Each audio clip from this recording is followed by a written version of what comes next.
ওই হারামজাদা জমিদারের যদি আবার সামনে পাই ওর ঠ্যাং ভাঙা দিব। আচ্ছা এসব বাদ দাও, আগে বাড়ি চলো। ও ও দিদা, সত্যই খুব ভালো লাগছে। নাও হাল্ক, বেশি করে খাও, তাহলে হ্যাঁ শক্তি আসবে।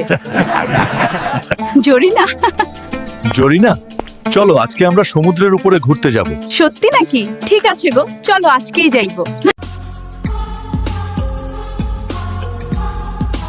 আজকে সমুদ্র পাড়ে অনেক মজা করব, কি বলো জরিনা? হ্যাঁ গো, আজ আমি তোমাকে সমুদ্রে নিয়ে গোসল করায় দিব। বাড়িতে তো তুমি গোসল করোই না।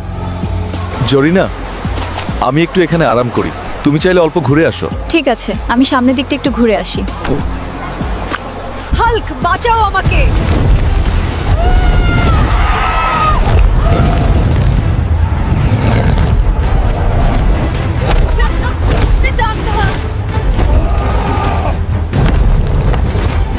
আমার জরিনাকে আঘাত করছস, তোর হাত পা আমি ভেঙে দেব রে পাগলা অক্টোপাস।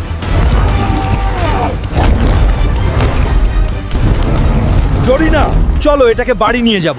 শালারে আজকে রান্না করে খাবো। ঠিক আছে গো, চলো আজ তাহলে অক্টোপাস পার্টি হবে বাড়িতে। এই অক্টোপাসটা তো বেশ ঝাল হইছে গো। আরো আছে, ধীরে খাও। সমুদ্রে শুধু অক্টোপাস না, যত কিছু আছে সবই তো খাইয়া ফেলবা নাকি? লাইক করো, সাবস্ক্রাইব করো। হাল্ক তোমাদের ভালোবাসে।